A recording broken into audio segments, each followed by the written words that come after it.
Assalamualaikum warahmatullahi wabarakatuh. Saya Septiani dari SMK Bakti Ibu 3 Palembang ingin memaparkan aksi nyata modul 1.4 budaya positif. Assalamualaikum warahmatullahi wabarakatuh.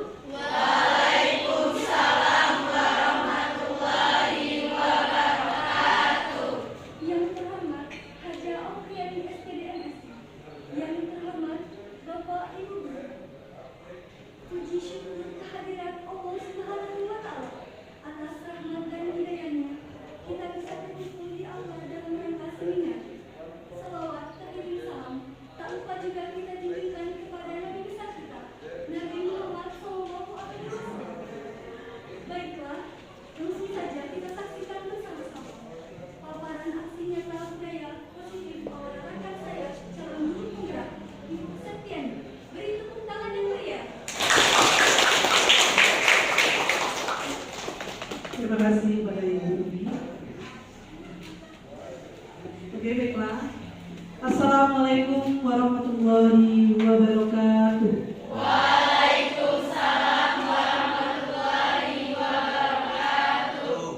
Yang kami hormati Ibu Haja Opriani SPDMSI, yang kami hormati Bapak Ibu Guru serta staf tata usaha yang dalam hal ini dapat hadir dalam rangka seminar atau pemaparan aksi nyata budaya positif dari kami calon guru penggerak angkatan 9 dari SMK Bakti Ibu 3 Palembang.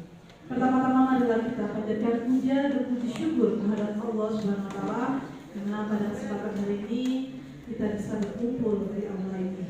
Salawat dan salam tanpa juga kita berikan pada junjungan kita Nabi besar Muhammad Sallallahu Alaihi Wasallam, dimana telah membawa kita dari zaman yang gelap gulita ke zaman yang terang. Dan semoga kita semua mendapatkan syafaatnya di akhirat. Baiklah Bapak Ibu yang kami hormati, izinkanlah saya pada kesempatan hari ini untuk berbagi praktek baik dari apa yang sudah saya pelajari selama saya mengikuti calon guru penggerak angkatan 9. Aksi nyata modul 1.4 budaya positif.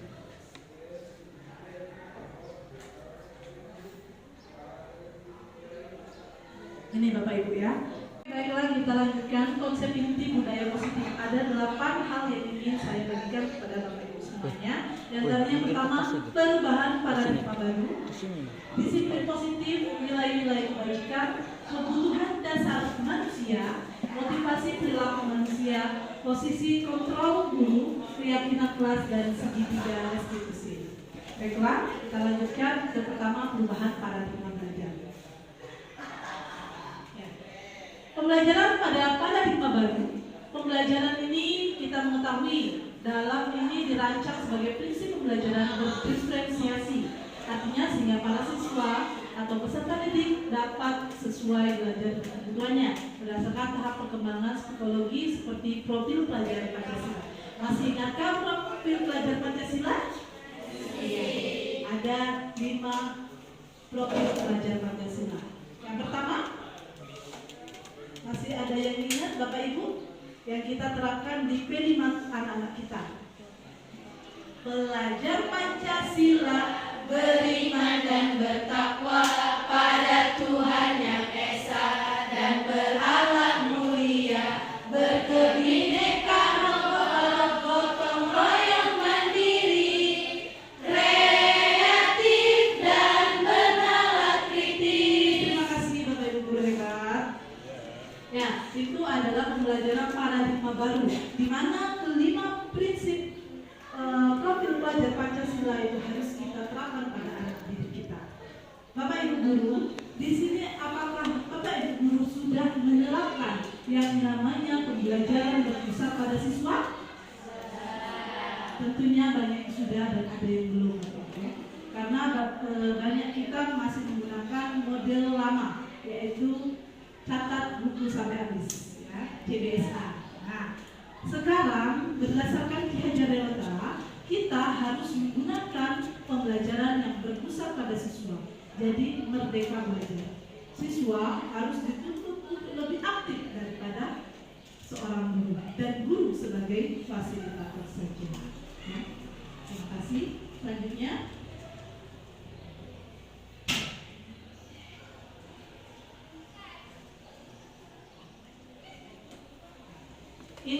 miskonsepsi tentang teori kontrol. Ilusi guru mengontrol siswa, ilusi bahwa semua penguatan positif efektif dan bermanfaat, di mana ilusi bahwa kritik dan membuat rasa bersalah mampu menguatkan kuat karakter. Ini yang salah ya, miskonsepsi, artinya hal-hal yang salah yang diterapkan oleh guru. Oh, dengan cara menghukum siswa, siswa tersebut akan menjadi lebih efektif. Itu tidak salah. Itu salah. Kita bisa menjadi manajer. Seorang guru bisa menjadi manajer. Tidak harus kita selamanya menghukum siswa yang bersalah. Oke? Ilusi bahwa orang dewasa berhak memaksa. Ini tidak salah juga. Karena pada dasarnya kita guru ini sebagai penuntun, bukan menuntut. Ini yang sering terjadi pada guru zaman sekarang, yang hanya menuntut siswa nilai besar.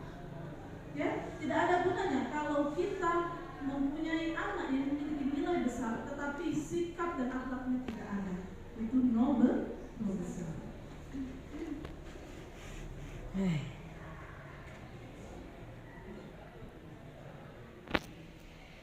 Ini Bapak Ibu, stimulus respon, realitanya. Realita kita sama, teori kontrolnya berbeda. Pada dasarnya stimulus respon ke pendekatan teori kontrol itu mempunyai dua perbedaan yang sangat besar. Di antaranya semua orang melihat hal yang sama, setiap orang memiliki gambaran yang berbeda.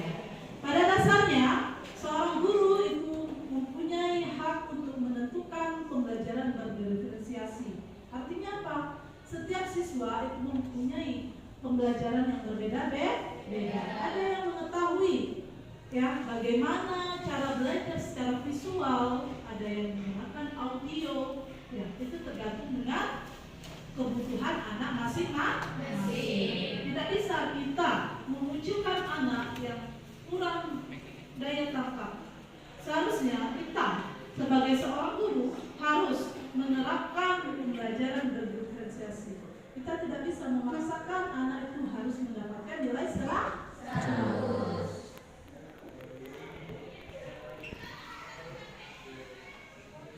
Oke, ini pertanyaan pemantik terhadap paradigma baru. Setuju atau tidak hukuman dapat mendisiplinkan anak?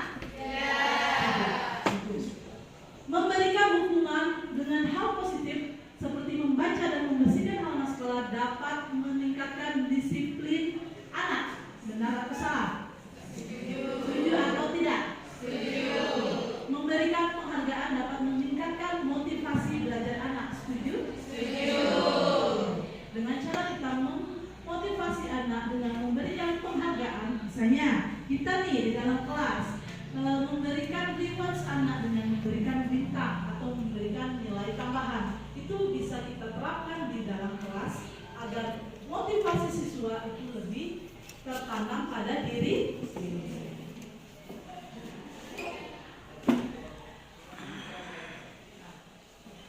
Cobalah buka.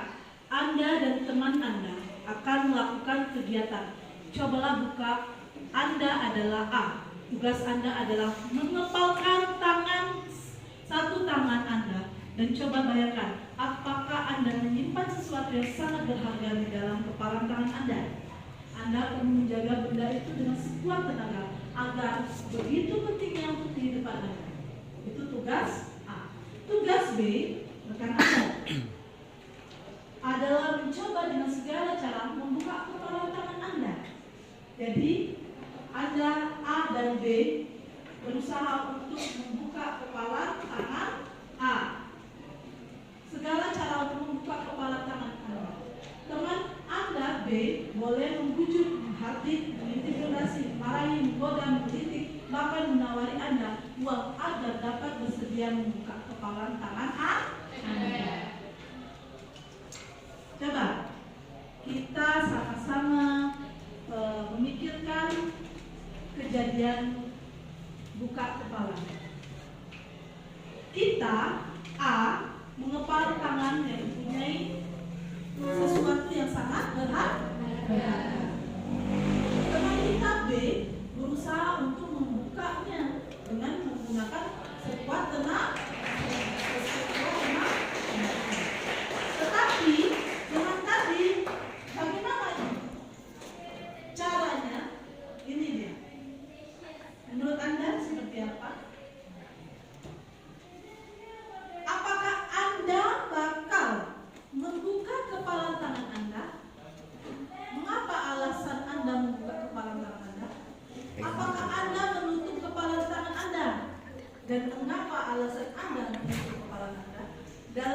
kegiatan ini, siapapun memegang kendali atau kontrol untuk membuka atau menutup kepala tangan.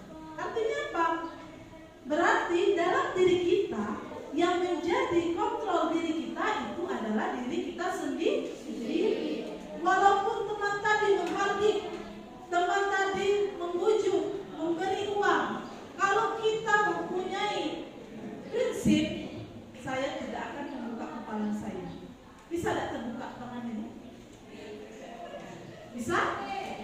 Tidak, karena kita mempunyai prinsip. Saya tidak akan membuka. Dan ini isinya.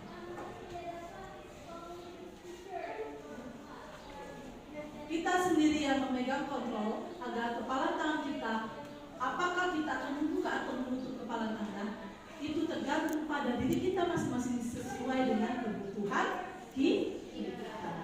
Jadi maksud dari kejadian ini, ya, apapun yang kita perbuat untuk siswa kita itu adalah kendali kontrol dari diri kita sendiri.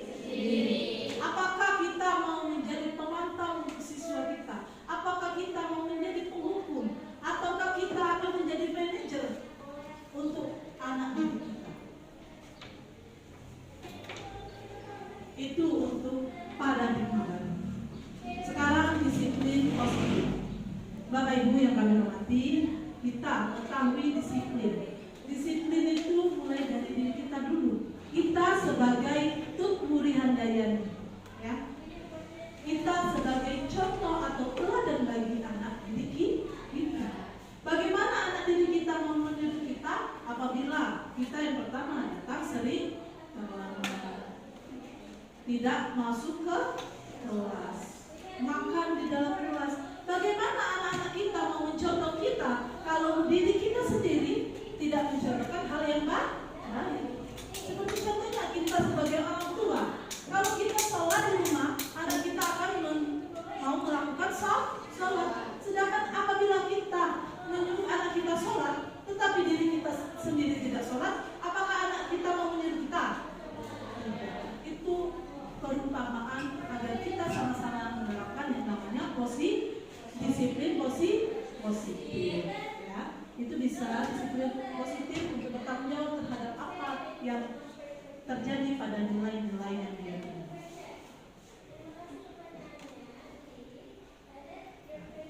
Ini Bapak Ibu nilai-nilai kebajikan. Nilai yang disepakati bersama lepas dari suku, agama, bahasa maupun latar belakang. Nah, ini contoh nilai kebajikan institusi atau organisasi. Profil pelajar Pancasila, Ibu Primary Years Program dan keterampilan hidup.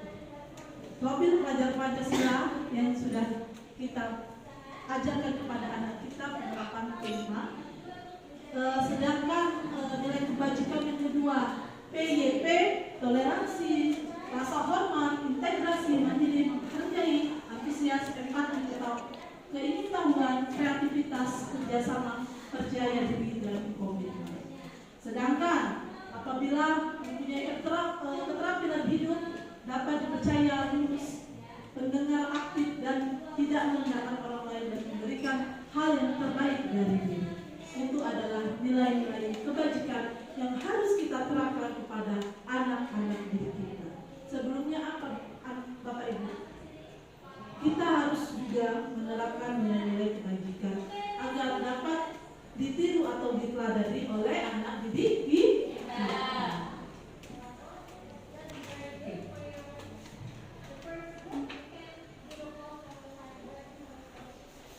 Ini kebutuhan dasar manusia.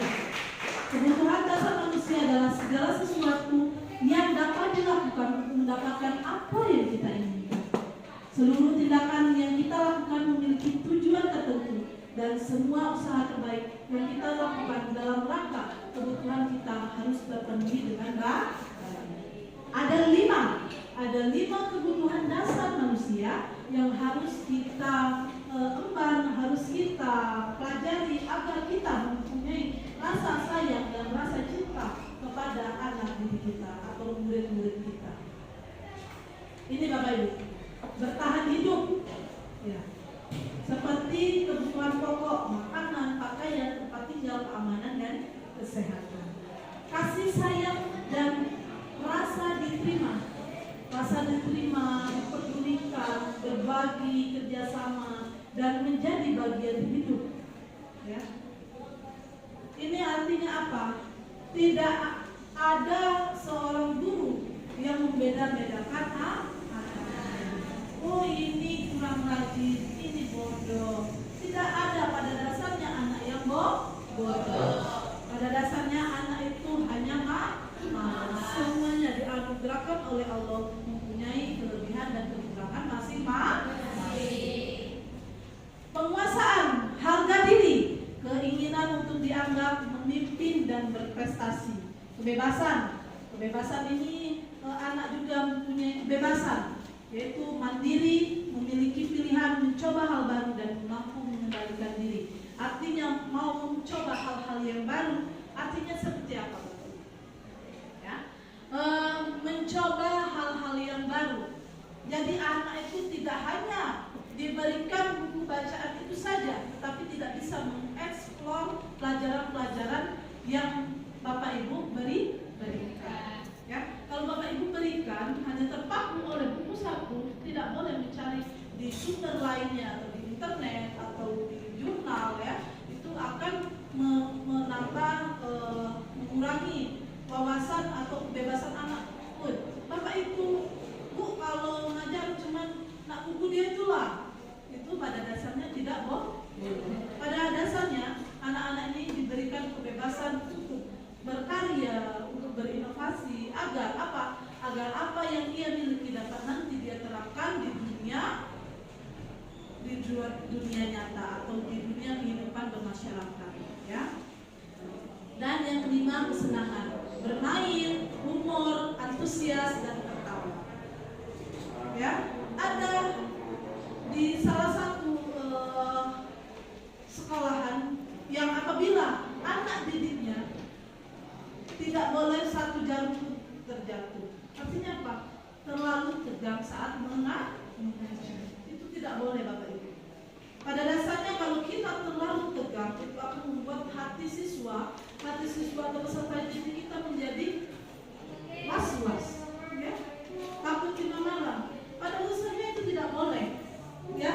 Siswa itu boleh mempunyai kesenangan. Saatnya istirahat, itu hak mereka. Saatnya dia tertawa, ya. Tidak ada yang boleh kita untuk kedepannya menjadi guru yang menyalahkan. Saat itu datang, anak-anak merasa ketakutan. Karena apa? Karena terlalu tegas. Bapak Ibu, itu jangan lagi kita terapkan di sekolah kita, ya, agar anak didik kita merasa dalam kehidupannya bisa kita tuntun untuk mempunyai kehidupan yang lebih baik lagi.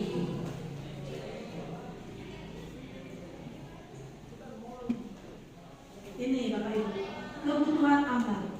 Itu ada sebuah cerita dalam saya ada sebuah cerita dalam penegakan disiplin positif. Ibu Ambar harus mempunyai kebutuhan apa yang dalam tindakan Doni yang meminta bekal makan siang ke anak-anak. Ibu Ambar itu adalah seorang guru, ya, dan Doni ini mempunyai adalah anak murid. Anak muridnya yang bernama Doni setiap istirahat meminta makanan kepada teman-temannya. Apa yang menjadi kebutuhan dasar, apa yang menjadi 5 kebutuhan dasar pada manusia tadi? Nah, kebutuhan. Jika Doni merasa lapar, ya, dan tidak memiliki bekal makan siang, tindakannya mungkin mereka berupaya memenuhi kebutuhan dengan dasar bertahan hidupnya seperti makanan. Ini kebutuhannya. Jika dia tidak memiliki bekal, jadi tindakannya mungkin guru tersebut memberikan makanan kepada Doni. Siapa gurunya tadi? Ibu Ambar. Ibu Ambar untuk memenuhi kebutuhan bertahan hidupnya memberikan makanan kepada Doni.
dia sudah bosan dengan bekal yang selama ini dibawanya, makanya dia mau menemukan temannya tadi dengan cara memberikan kebebasan untuk meminta dengan temannya. Boleh tidak meminta? Tidak boleh, tapi tetap kalau temannya memberi kita terima. Kesenangan. Doni mungkin merasa senang melihat reaksi teman-temannya terhadap tindakannya yang mencerminkan kebutuhan akan kesenangan dan kebahagiaan dalam bermain. Dia melihat tindakannya, oh karena kasih sayangnya tadi, jadi dia merasa bahagia atau senang. Oke, selanjutnya. Nah, motivasi perilaku manusia. Untuk menghindari ketidaknyamanan atau hukuman, untuk mendapatkan imbalan dan penghargaan orang lain, maka itu kita harus mempunyai motivasi intrinsik, yaitu untuk menjadi orang yang mereka inginkan dan menghargai diri sendiri dengan nilai yang mereka terima. Artinya apa? Kita harus memotivasi anak-anak didik kita. Oh, anak didiknya mempunyai permasalahan di rumah, kita harus memberikan motivasi. Ayo nah, bukan kita saja yang memiliki permasalahan, tetapi semua orang mempunyai permasalahan. Ingat bahwa Allah tidak akan memberikan ujian apabila manusia itu tidak dapat melakukannya. Ya, artinya apa? Kita sebagai seorang guru harus memotivasi tindakan-tindakan anak didik kita.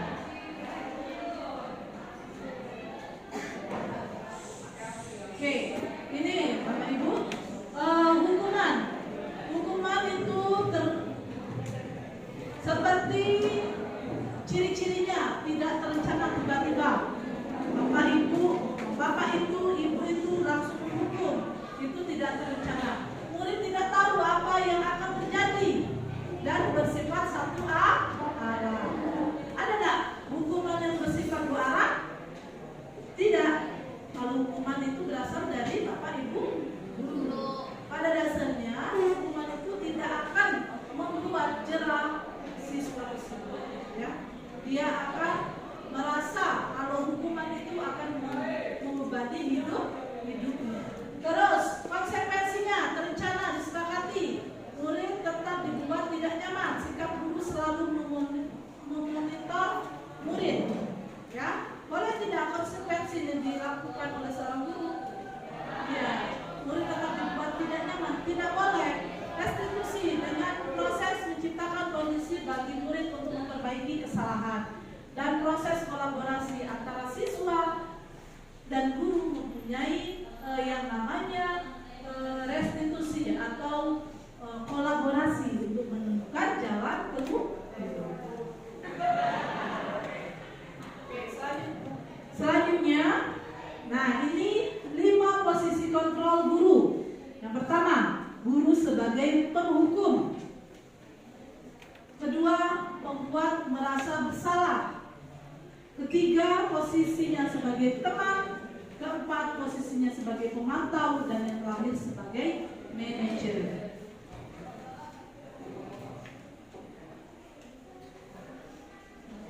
Ini contoh 5 posisi kontrol seorang guru. Ada sebuah kasus dari anak kita yang sering kita temui di sekolahan kita. Kasus siswa tidak memakai atribut lengkap saat upacara bendera. Apabila guru tersebut menjadi seorang teman, ya, ayo dong ikuti aturan sekolah. Dia akan memanggil siswa tersebut. Ayo dong nak, kita ikuti aturan sekolah. Tolong Bapak Ibu ya, sekali ini ya sudah tidak apa-apa. Lain kali jangan dibuat lagi. Nah, berarti dia menjadi seorang teman. Yang kedua, sebagai pemantau. Nah, kamu sudah melanggar peraturan sekolah. Kamu tahu konsekuensinya. Ya, setelah upacara, konsekuensinya kamu harus membeli atribut ya nak. Koperasi dan jangan diulangi lagi. Itu guru sebagai pemantau.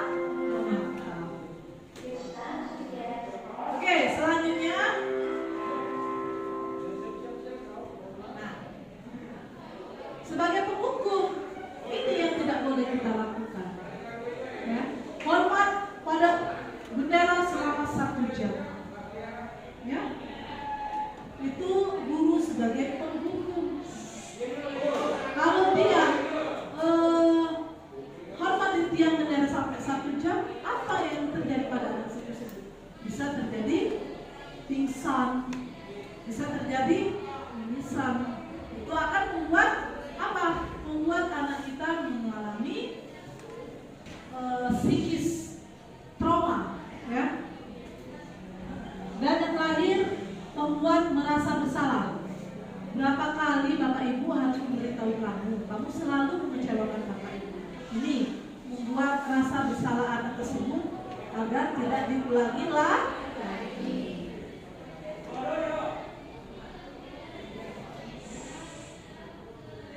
Ini sebagai manajer. Yang bagus guru sebagai manajer. Kita tanya dulu. Nah, apakah kamu tahu apa kesalahanmu?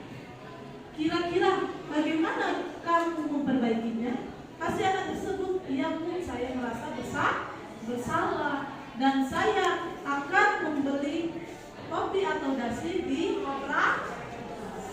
Itu sebagai seorang guru yang baik, kita harus sebagai manajer.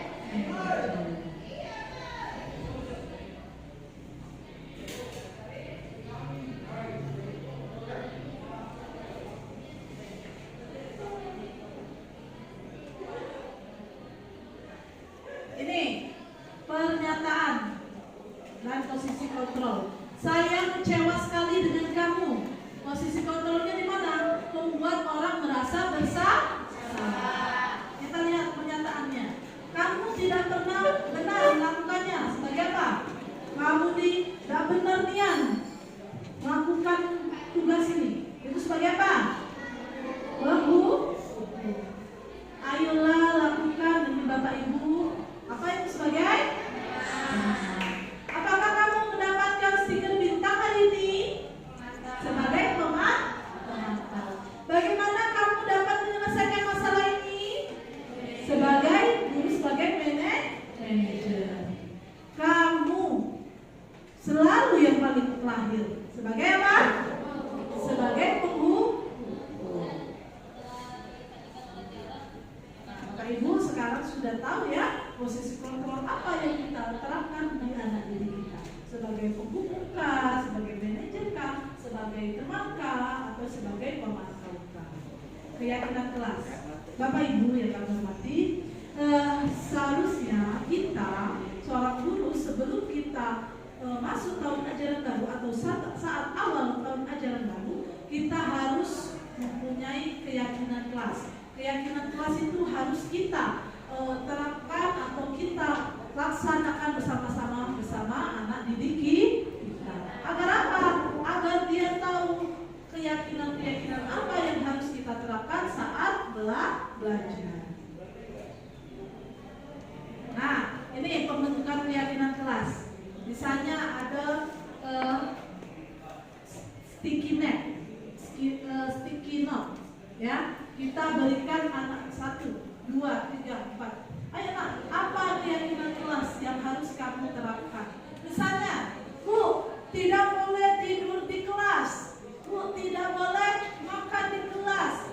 Bu, tidak boleh ngobrol, tidak boleh main HP saat belajar. Itu merupakan keyakinan kelas. Kalau kita dari awal sudah kita terapkan dengan anak didik kita, otomatis anak didik kita akan menghargai kita. Selalu ingat, oh pelajaran itu tidak boleh jadi tidak boleh. Kalau itu ada konsekuensi.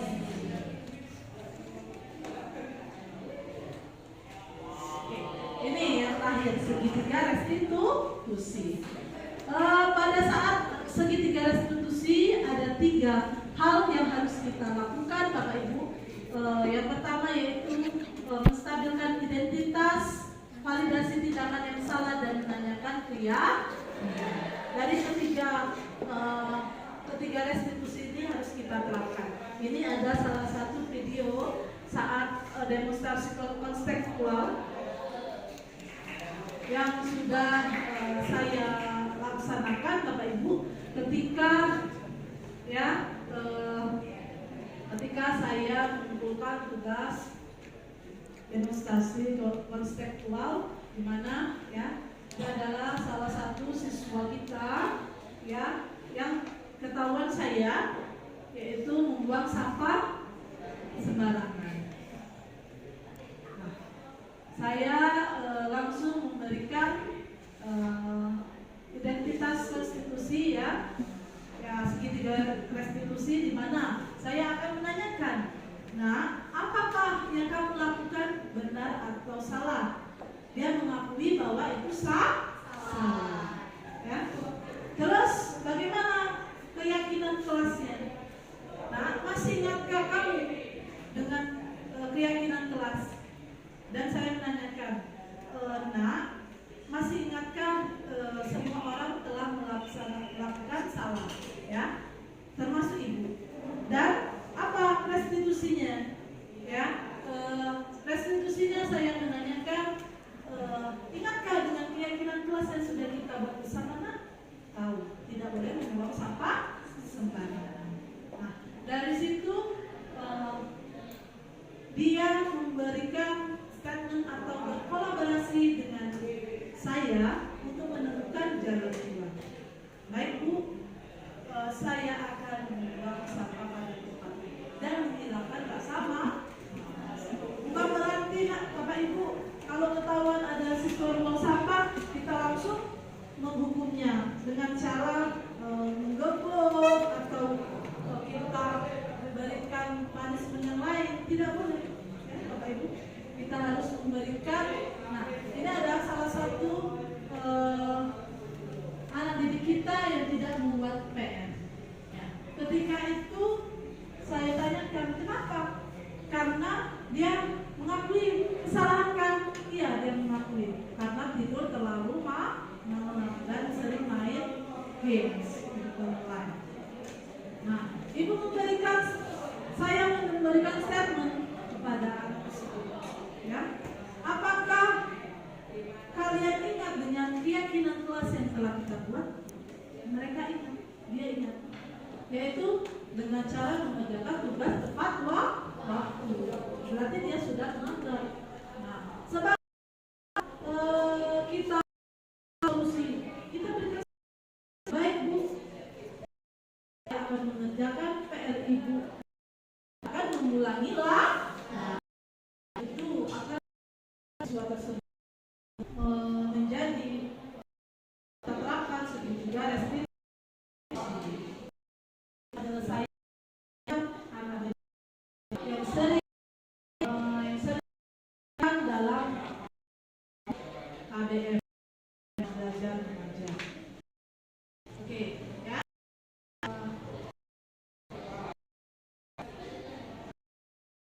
Oke, baik Bu, mungkin inilah dari kami apa yang ingin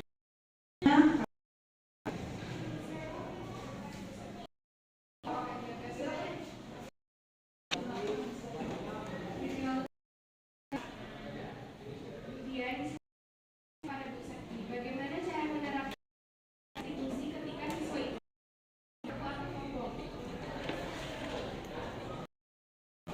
Terima kasih Dian atas pertanyaannya. Tadi sudah saya jelaskan segitiga restitusi itu ada 3. Bagaimana kita menerapkan siswa-siswa yang sombong? Kita gali terus, nah. Kita gali terus Bapak Ibu ya. Kita harus gali terus bagaimana anak itu dapat meyakini bahwa dia itu merasa bersalah atas apa yang dia perbuat. Tidak selalu orang yang sombong itu kita bisa luluhkan dengan cara kelembutan. Kita panggil anak tersebut. Jangan saja kita panggil anak tersebut di depan teman-temannya. Yaitu dengan cara yang kantor ataupun murid kita khusus ya. Kita kontrol kita sebagai teman dan sebagai pemantau, bukan kita sebagai penghukum. Kalau kita tidak akan Ya Bu Tia, bisa dimengerti ya Bu ya. Oke, kita lanjutkan dan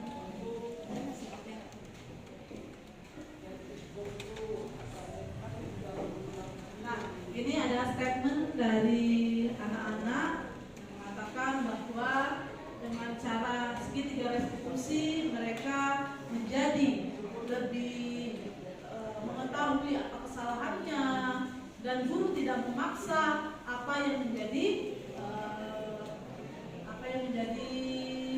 permasalahannya, dan permasalahan dapat dipecahkan oleh anak didik dan bapak ibu guru. Nah, ini adalah salah satu anak kita yang telah melakukan permasalahan dan kita saya berikan segitiga restitusi. Itu saja ya. Terima kasih Bapak Ibu atas waktunya, atas dedikasinya sudah mendengarkan apa yang saya presentasikan. Semoga bermanfaat bagi kita semua ya. Mungkin itu saja Bapak Ibu. Salam guru bergerak, menggerakkan dan tergerak. Amin, Allahumma amin. Itu saja Bapak Ibu, itu saja yang bisa saya sampaikan pada kesempatan hari ini. Mohon maaf apabila ada kata-kata salah, pada Allah saya mohon ampun. Saya Hari billahi taufiq wal hidayah. Wassalamualaikum warahmatullahi wabarakatuh. Waalaikumsalam warahmatullahi wabarakatuh.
Sekarang Ibu mau menanyakan kepada Lola, mengapa Lola tidak mengerjakan tugas dari Ibu, Nak?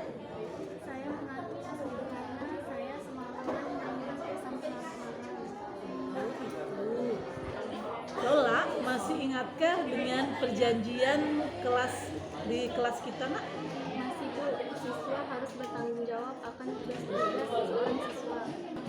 Berarti apa yang Lola lakukan benar atau salah, Nak? Sekarang Lola, Ibu mau menanyakan apa yang menjadi solusi Lola biar kedepannya lebih baik lagi. Yang pertama, saya akan meminta maaf. Yang kedua, saya akan mengulangi lagi. Yang ketiga, mengerjakan tugas dan menunjukkan pada Ibu. Oke, terima kasih ya, Nak. Ya, sempayang. Semoga Lola kedepannya lebih baik lagi, Nak ya. Rajin-rajin sekolah, jangan sering bergadang lagi untuk kedepannya. Semangat ya, Nak, kedepannya untuk lebih baik lagi. Jadi rajin-rajin untuk Lola dan Ibu mengapresiasikan, semoga kedepannya lebih baik lagi. Ya, silakan kembali ke kelas ya. Assalamualaikum warahmatullahi wabarakatuh. Perkenalkan, saya Ella dari kelas 10 MP2. Saya senang kepada Ibu Septi karena permasalahan saya teratasi dengan baik. Bersama Ibu Septi mengajak saya menemukan solusi kepada saya. Terima kasih Bu Septi, semoga kedepannya lebih baik lagi. Wassalamualaikum warahmatullahi wabarakatuh. Assalamualaikum warahmatullahi wabarakatuh. Perkenalkan, nama saya Natal Lazara Syafana, saya dari kelas 10 MP2. Saya kira Ibu Septi akan marah kepada saya karena kesalahan saya, tetapi Ibu Septi tidak marah, malahan menanyakan alasan dan memberikan solusi kepada saya. Dan saya sangat merasa senang diajarin Ibu Septi. Saya akhiri, wabillahi taufiq wal hidayah. Wassalamualaikum warahmatullahi wabarakatuh.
Sekarang Ibu mau menanyakan kepada Lola, mengapa Lola tidak mengerjakan tugas dari Ibu, Nak? Saya mengantuk karena saya semalaman menangis sampai larut. Oh itu. Lola masih ingatkah dengan perjanjian di kelas kita, Nak? Masih Bu, siswa harus bertanggung jawab akan tugas-tugas seorang siswa. Berarti apa yang Lola lakukan benar atau salah, Nak? Sekarang Lola, Ibu mau menanyakan apa yang menjadi solusi Lola biar kedepannya lebih baik lagi. Ada Bu, yang pertama saya akan meminta maaf, yang kedua saya akan mengulangi lagi, yang ketiga mengerjakan tugas dan menunjukkan pada Ibu. Oke, terima kasih ya, Nak. Ya, sembahyang. Semoga Lola kedepannya lebih baik lagi, Nak ya. Rajin-rajin sekolah, jangan sering bergadang lagi kedepannya. Semangat ya, Nak, kedepannya untuk lebih baik lagi. Jadi rajin-rajin untuk Lola dan Ibu mengapresiasikan. Semoga kedepannya lebih baik lagi. Ya, silakan kembali ke kelas ya. Assalamualaikum warahmatullahi wabarakatuh. Perkenalkan, saya Ella dari kelas 10 MP2. Saya senang kepada Ibu Septi karena permasalahan saya teratasi dengan baik. Bersama Ibu Septi mengajak saya menemukan solusi kepada saya. Terima kasih Bu Septi, semoga kedepannya lebih baik lagi. Wassalamualaikum warahmatullahi wabarakatuh. Assalamualaikum warahmatullahi wabarakatuh. Perkenalkan, nama saya Natal Lazara Syafana, saya dari kelas 10 MP2. Saya kira Ibu Septi akan marah kepada saya karena kesalahan saya, tetapi Ibu Septi tidak marah, malahan menanyakan alasan dan memberikan solusi kepada saya. Dan saya sangat merasa senang diajarin Ibu Septi. Saya akhiri, wabillahi taufiq wal hidayah. Wassalamualaikum warahmatullahi wabarakatuh.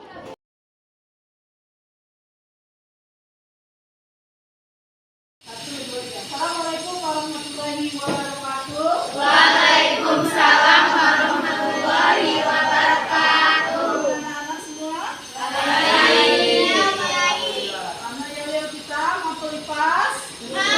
Lipas selalu di hati, Bu Septi selalu dinanti. Sebelum kita memulai pelajaran, kita akan membuat kesepakatan kelas yang dimana kesepakatan kelas harus dipatuhi oleh seluruh siswa kelas 10 MP2. Oke, yang pertama, apa yang ingin menjadi kesepakatan kelas kalian? Tidak membeda-bedakan teman.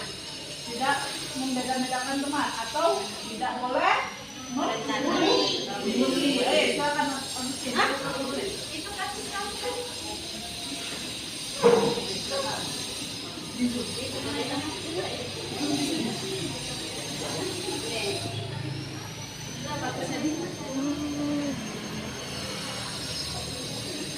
Semuanya setuju dengan kesepakatan Agustin?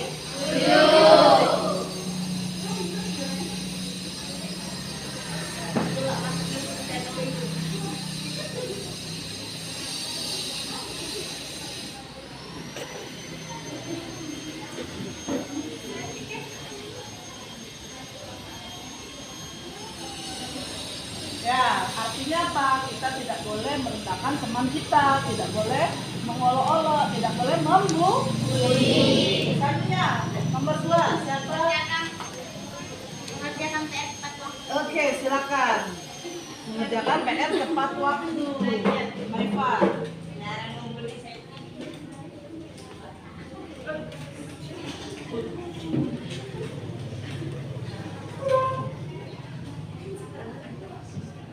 Mengerjakan PR tepat waktu. Nah, ini sudah jadi kesepakatan kalian ya? Setuju semuanya? Setuju. Misalnya di kalian mempunyai rasa malas, bagaimana cara membangkitkannya? Yaitu dengan mengingat bahwa kita ada kesepakatan kelas yang harus kita patuhi bersama. Oke, yang ketiga. Rapi dalam berpakaian. Oke, rapi dalam berpakaian. Mulai dari atas rambut sampai ke bawah. Misalnya baju harus dimasukkan ke dalam ya dalam bolong atau celana. Terus apa lagi? Kalau rapi itu artinya Bersih. ya bersih. berpakaian. Yang sering malas gosok pakaian. Yang pakai kaos kaki sudah seminggu atau sebulan, cuci. Kasihan temannya, tetangganya. Oke, apa lagi? Yang menjadi semangat kelas. Oke, dari kelompok ini. Ayo, apa lagi? Menjaga kebersihan kelas. Ya, menjaga kebersihan ke kelas. Oke, silakan. Tidak boleh membuang sampah sembarangan, walaupun itu hanya misalnya kita memocek permen, itu ada kulitnya kan? Kita masukkan dalam laci. Itu bagus tidak? Tidak. Berarti siapa yang membuang sampah sembarangan di kelas berarti itu melanggar peraturan ke kelas. Apa lagi? Ayo, siapa lagi? Jangan juga sudah. Apa lagi? Ayo. Ayo, semangat kelas. Menjaga kebersihan kelas. Kaki dan pakaian, jangan kalau tidak boleh menjaga teman. Ya, iya, benar. Tidak boleh. Ya. Tidak boleh ikut saat belajar. Ayo, silakan. Ada lagi aturan sekolah yang paling ini apa? Datang tepat waktu. Benar. Aku mau tadi. Apa yang tidak boleh ribut ke kelas. Iya, benar. Apa? Iya, tidak boleh maling. Maling itu poinnya 100. Bagi yang mendapatkan maling itu akan langsung kita berikan, kalau kita akan kembalikan kepada orang tua. Mau? Mau tidak? Oke, terima kasih. Yang boleh maling pen atau man? Kita bersih suka maling.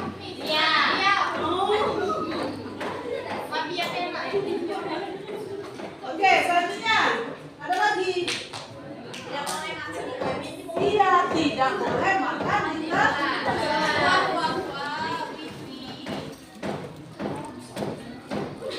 Sekarang itu.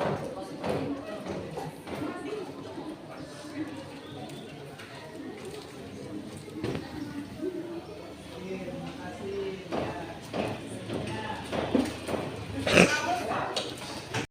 Oke, baiklah anak-anak, ini kita sudah kesepakatan kelas, sudah kita buat bersama. Ini yang harus kita patuhi selama pelajaran itu berlangsung. Oke, kita akan berjanji akan menepati aturan-aturan di kelas di dalam hati kita. Ya, maka dari itu ibu akan videokan kita membaca bersama. Oke, baik. Semuanya siap? Siap. 1, 2, 3. Kesepakatan. 1, 2, 3. Kesepakatan kelas. 1. Tidak boleh membeda-bedakan teman. 2. menjaga jarak. 3. rapi dalam berpakaian. 4. menjaga kebersihan kelas. 5. tidak boleh ribut di kelas. 6. tidak boleh mengambil pena teman di kelas. 7. tidak boleh makan di kelas. 8. tidak boleh main HP di kelas. 9. tidak boleh datang terlambat. 10. tidak boleh tidur di kelas. 11. tidak boleh make up di kelas. 12. tidak boleh melawan guru. 13. tidak boleh bermain di kelas. 14. tidak boleh bermain di kelas. 5. tidak boleh padam bola. Oke, tepuk tangan. Anak, sekarang tugas dari Ibu Septi, silakan dikumpulkan ya.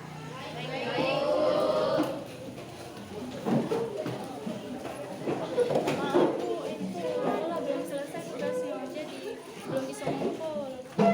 Ya, ikut Ibu ke ruangan Ibu ya. Assalamualaikum Ibu. Waalaikumsalam. Silakan duduk. Ella, tahu? Assalamualaikum Ibu. Waalaikumsalam. Silakan duduk. Lola, tahu nggak kenapa Ibu memanggil Lola ke ruangan Ibu? Tahu Bu, tidak mengerjakan Sekarang Ibu mau menanyakan kepada Lola, mengapa Lola tidak mengerjakan tugas dari Ibu, Nak? Saya mengantuk karena saya semalaman ngambil pesan Oh, gitu. Lola masih ingatkah dengan perjanjian kelas di kelas kita, Nak? Masih Bu, siswa harus bertanggung jawab akan tugas-tugas seorang siswa. Berarti apa yang Lola lakukan benar atau salah, Nak? Sekarang Lola, Ibu mau menanyakan apa yang menjadi solusi Lola biar kedepannya lebih baik lagi. Ada Bu, yang pertama saya akan meminta maaf, yang kedua saya akan mengulangi lagi, yang ketiga mengerjakan tugas dan menunjukkan pada Ibu. Oke, terima kasih ya, Nak. Ya, sembahyang semoga Lola kedepannya lebih baik lagi, Nak, ya. Rajin-rajin sekolah, jangan sering bergadang lagi untuk kedepannya. Semangat ya, Nak, kedepannya untuk lebih baik lagi. Jadi rajin-rajin untuk Lola dan Ibu mengapresiasikan, semoga kedepannya lebih baik lagi. Ya, silakan kembali ke kelas ya. Assalamualaikum warahmatullahi wabarakatuh. Perkenalkan, nama saya Natal Lazara Syafana, saya dari kelas 10 MP2. Saya kira Ibu Septi akan marah kepada saya karena kesalahan saya, tetapi Ibu Septi tidak marah, malahan menanyakan alasan dan memberikan solusi kepada saya. Dan saya sangat merasa senang diajarin Ibu Septi. Saya akhiri, wabillahi taufiq wal hidayah. Wassalamualaikum warahmatullahi wabarakatuh.